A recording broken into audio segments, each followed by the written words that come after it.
Okay so अस्सलाम वालेकुम everyone. सो आज हम जो टॉपिक की बात करने वाले हैं वो है वेक्टर्स। अब वेक्टर्स जो है हमारे पास पेपर 1 और पेपर 2 में मिला के 5 से 6 मार्क का सवाल आ जाता है, पेपर 1 में भी और पेपर 2 में भी। अब इसके जो सबसे पहले टॉपिक्स की अगर हम बात करें तो इसके अंदर मेजरली 3 हमारे पास मेजर टॉपिक्स आ जाते हैं। 3 इंट्रोडक्शन के टॉपिक हैं जो कि हैं वेक्टर, उसका मैग्नीट्यूड और लेबलिंग पार्ट। दूसरा टॉपिक जो हमारे पास आ जाता है वो इसकी प्रॉपर्टीज़ का है जो कि पैरेलल और कोलिनियर वेक्टर्स होते हैं। और लास्टली हमारे पास जो डिस्कशन आ जाती है वो आ जाती है पोजीशन वेक्टर्स के बारे में, जो कि कोऑर्डिनेट ज्योमेट्री से काफ़ी ज़्यादा लिंक्ड है। और इस वजह से इस टॉपिक की नॉलेज के लिए आपको कोऑर्डिनेट ज्योमेट्री की नॉलेज होना बहुत ज़रूरी है, क्योंकि अगर आप कोऑर्डिनेट ज्योमेट्री में वीक हैं तो आपको पोजीशन वेक्टर थोड़ा सा तंग कर सकता है, और अगर आप कोऑर्डिनेट ज्योमेट्री में स्ट्रॉन्ग है तो आपको पोजीशन वेक्टर का कभी प्रॉब्लम आएगा ही नहीं। और जब भी कोऑर्डिनेट ज्योमेट्री का जिक्र आ रहा हो और वेक्टर का जिक्र आ रहा हो तो समझ जाना कि पोजीशन वेक्टर के सवाल की बात हो रही है। अब वेक्टर की पहले बेसिक डेफिनेशन के लिए मैं समझाता हूँ कि वेक्टर होता क्या है। हम दो कोऑर्डिनेट्स कंसिडर कर लेते हैं, जो इसका ए कोऑर्डिनेट होगा 2:3 और बी कोऑर्डिनेट ले लेते हैं हम 4:6। अब वेक्टर बेसिकली एक ऐसी क्वांटिटी है जो पॉइंट ए से पॉइंट बी तक जाने के लिए हमें हेल्प करेगी, तो वो चीज़ को हम कहते हैं वेक्टर। अब मैं इसकी वेक्टर जब निकालना चाहूँगा तो मैं कैसे निकालूंगा अभी मैं सिखाता हूँ। और देखो जैसे मैंने कोऑर्डिनेट ज्योमेट्री का बात कही थी, तो क्योंकि कोऑर्डिनेट्स का यूज़ बहुत ज़्यादा होता है तो इस वजह से वेक्टर्स के अंदर हम ये चीज़ पार्ट ज़रूर देख रहे होते हैं। और अब जब मैं वेक्टर निकालना चाहूँगा तो मैं दोनों को आपस में माइनस कर दूँ तो मेरे पास वेक्टर आ जाएगा। बी माइनस ए भी कर लूँ या ए माइनस बी कर लूँ, दोनों की बात सेम है। अब वेक्टर की जब डायरेक्शन की हम बात करते हैं तो वेक्टर की 4 डायरेक्शन होती है, राइट, लेफ्ट, अप, डाउन। इसमें से राइट और अप हमारे पास पॉजिटिव होती है और लेफ्ट और डाउन नेगेटिव होती है। नेक्स्टली जब हम अब चेक करेंगे तो अब देखो हम माइनस करेंगे इनको तो हमारे पास आंसर आएगा 2:3। अब वेक्टर को लिखने का हमेशा तरीका होता है वर्टिकल वे में, जिसमें से अपर वाला पार्ट जो होता है वो हमारे पास एक्स एक्सिस को शो कर रहा होता है और नीचे वाला पार्ट हमारे पास वाई एक्सिस को शो कर रहा होता है। अब पॉजिटिव है तो एक्स एक्सिस के अंदर मुझे पता चल रहा है कि ये राइट साइड पे जा रहा होगा, और ये वाई भी पॉजिटिव है, इसका मतलब ये वाई एक्सिस पे अप की तरफ जा रहा होगा। तो पॉजिटिव साइन हमें शो करता है कि राइट की तरफ और अप की तरफ, और नेगेटिव साइन होगा तो लेफ्ट की तरफ या डाउन की तरफ। यहाँ तक बात होप सो क्लियर है, वेक्टर पार्ट हो गया। अब मैग्नीट्यूड पार्ट की तरफ जब मूव करते हैं तो मैग्नीट्यूड पार्ट से पहले मुझे बताना होगा कि वेक्टर की लेबलिंग कैसे होती है। तो जब हम वेक्टर की लेबलिंग की हम बात करते हैं तो वेक्टर की लेबलिंग जब हम करेंगे तो एक कोऑर्डिनेट्स हम कंसीडर करते हैं कि ए और बी, जैसे हमने कोऑर्डिनेट्स कंसीडर कर लिए। तो अब इसको मैं लेबल किस तरह से करूँगा कि ये वेक्टर जो ए और बी है ना, इसको हम स्मॉल कैरेक्टर से रिप्रेजेंट करते हैं, या तो ए स्मॉल ए उसके ऊपर एरो, या फिर दोनों जो हमने कोऑर्डिनेट्स लिखे होते हैं कोऑर्डिनेट्स को लिख के उनके ऊपर एरो बना देंगे। यहाँ तक बात सिंपल क्लियर है इसकी लेबलिंग पार्ट से। अब आ जाता है मैग्नीट्यूड। जो मैग्नीट्यूड पार्ट है ना वेक्टर का, वो सिमिलरली कोऑर्डिनेट ज्योमेट्री में डिस्टेंस पार्ट होता है ना उसके सिमिलर है, इसीलिए हम इसका जो सिंबल भी बनाते हैं ना वो वेक्टर के साथ मॉड्यूलस को शो करके करते हैं। इस तरीके से हमारे पास मैग्नीट्यूड शो हो जाएगा, और इसका जो फॉर्मूला है वो भी हमारे पास सिमिलर है, x² + y² के।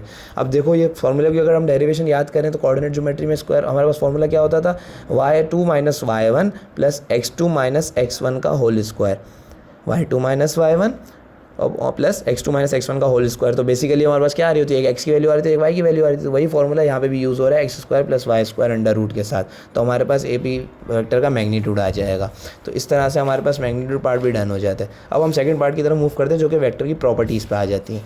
जब हम वेक्टर्स की प्रॉपर्टीज़ की बात करते हैं तो हमारे पास दो प्रॉपर्टी वेक्टर की मेजरली आ जाती है, एक आ जाती है कोलिनियर वेक्टर और एक आ जाते हैं पैरेलल वेक्टर्स। अब पैरेलल वेक्टर्स के पहले जब जिक्र हम करते हैं तो पैरेलल वेक्टर्स बेसिकली हमारे पास स्केलर मल्टीप्लिकेशन होती है एक दूसरे का। एक वेक्टर अगर दो वेक्टर आपस में पैरेलल होंगे तो उन दोनों का जो वैल्यू होगी मैग्नीट्यूड की वो हमारे पास स्केलर मल्टीप्लाई होगी। फॉर एग्जांपल अगर मैं ले लेता हूँ ए बी की वैल्यू है 2, तो उसको जब मैं एक कांस्टेंट वैल्यू से मल्टीप्लाई करवाऊँगा के, तो हमारे पास आंसर आ जाएगा सी डी का। तो सी डी की वैल्यू मैंने ले ली 4। अब इसका सवाल यूजुअली इस तरीके से आता है, ए बी की वैल्यू गिवन होगी, सी डी की वैल्यू गिवन होगी और हमें कह देगा कांस्टेंट फाइंड करो, या फिर हमें ए बी की वैल्यू गिवन होगी और कांस्टेंट की वैल्यू गिवन होगी और मुझे सी डी निकालना होगा। जैसे हमारे केस के अंदर हमने ले लिया कि ए बी की वैल्यू 2 है और के की वैल्यू 3 है, तो हमारे पास सी डी का आंसर आ रहा है 6। लेकिन अगर मैं इसको 3 से अगर मल्टीप्लाई करने की जगह डिवाइड करता हूँ तो मैं सोचूंगा कि मेरी वैल्यू वेक्टर छोटा होना चाहिए, लेकिन वेक्टर मेरा छोटा नहीं हो रहा बल्कि बढ़ रहा है। इस वजह से मैं इसको मल्टीप्लाई करूँगा तो मेरे पास वेक्टर का आंसर आ जाएगा 6। अब यहाँ पे जब हम इसकी एग्जांपल लेते हैं तो इसकी एग्जांपल रिलेटेबल होती है हमारे पास रेशो के टॉपिक से जो हमने पढ़ा था, जिसके अंदर फ़ोटो की हमने बात की थी कि पासपोर्ट साइज़ फ़ोटो ले लेते हैं और फ्रेम फ़ोटो ले लेते हैं। तो पासपोर्ट साइज़ फ़ोटो की अगर लेंथ 2 सेंटीमीटर हो, मैंने कहा 3 टाइम्स बिगर है फ्रेम, तो मैं क्या कहूँगा कि फ्रेम की लेंथ कितनी होगी मुझे बता दो, 6 सेंटीमीटर होगी। कैसे निकाला, 3 से मल्टीप्लाई कर दिया। तो यही कॉन्सेप्ट वेक्टर के पैरेलल कॉन्सेप्ट में भी यूज़ हो रहा होता है कि स्केलर मल्टीप्लाई कर रहे होते हैं। अब नेक्स्ट प्रॉपर्टी जो हमारे पास आ जाती है ना वो आ जाती है कोलिनियर वेक्टर्स की।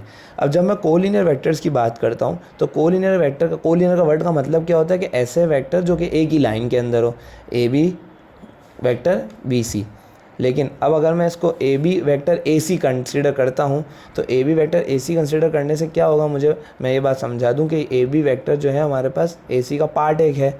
अब ये बात मुझे जहन में रहे कि अगर मैं ए बी की वैल्यू कंसिडर करता हूँ 2, तो बच्चों का यहाँ पे सवाल आना चाहिए कि सर यहाँ पे 2 की वैल्यू कैसा है, इसका वाई वैल्यू नहीं होगा। तो बिल्कुल होगा, लेकिन यहाँ पे वाई 0 होगा। क्यों? क्योंकि हॉरिजॉन्टल वे में ट्रैवल कर रहा है, तो हॉरिजॉन्टल में हमारे पास सिर्फ एक्स एक्सिस पर डिस्टेंस ट्रैवल हो रहा है, वाई पे नहीं हो रहा, इस वजह से ए बी की वैल्यू 0 हो गई। अब अगर मैं ए सी की वैल्यू कंसिडर करता हूँ तो ए सी की वैल्यू मेरे पास आ जाएगी 2 + 3 5 बन के आ जाएगी। तो अब जब मैं इसको कंसिडर करूँगा ना एज अ होल पार्ट, तो ये होल पार्ट क्या होगी हमारे पास, एक इसका रेशो में पार्ट आ जाएगा। क्यों? क्योंकि ए बी एक रेशो पार्ट है ए सी का।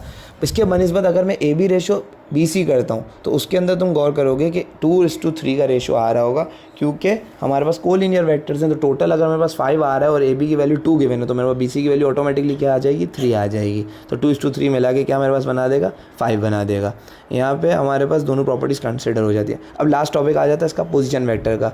पोजीशन वेक्टर की जब हम बात करते हैं ना, तो पोजीशन वेक्टर बेसिकली एक ऐसा वेक्टर होता है जो कि, अब कंसिडर करो एक कोऑर्डिनेट ले लो 2:3 ए की वैल्यू ले लो। अब मुझे बताओ ओरिजिन से लेके 2 तक जाने के लिए मुझे कितना डिस्टेंस ट्रैवल करने का पड़ेगा, 2x के अंदर और 3y के अंदर। तो मेरे पास वेक्टर की वैल्यू क्या हो गई, 2 3, यही वेक्टर की वैल्यू हो गई। यही सिंपली हमारे पास होता है पोजीशन वेक्टर। ऐसा वेक्टर जो कि ओरिजिन से उस कोऑर्डिनेट तक लिया जाए वो हमारे पास कहलाता है पोजीशन वेक्टर। मैंने कहा था ना कोऑर्डिनेट ज्योमेट्री का यहाँ पे लिंक पार्ट होगा, इसीलिए होता है क्योंकि कोऑर्डिनेट्स को हम यूज़ करके हम बता रहे हैं पोजीशन वेक्टर इसका क्या बनेगा। पोजीशन वेक्टर क्या होता है, मेरे साथ रिपीट करो, कि ऐसा वेक्टर जो कि ओरिजिन से लेके पॉइंट तक जाने का डिस्टेंस बताए वो हमारे पास पोजीशन वेक्टर होता है। और ये हमेशा इसका सिंबल जो होता है ना वो ओ से कंसिडर किया जाता है। यहाँ पे ओ जो है हमारे पास ओरिजिन होता है और दूसरा लेटर हमारे पास जो वेक्टर का पॉइंट होता है। तो ये क्या कहलाता है हमारे पास, ओरिजिन वेक्टर या फिर पोजीशन वेक्टर। ओके, सो अब फिर इसके हम क्वेश्चंस जो है वो नेक्स्ट वीडियो में इंशाल्लाह कंटिन्यू करते हैं।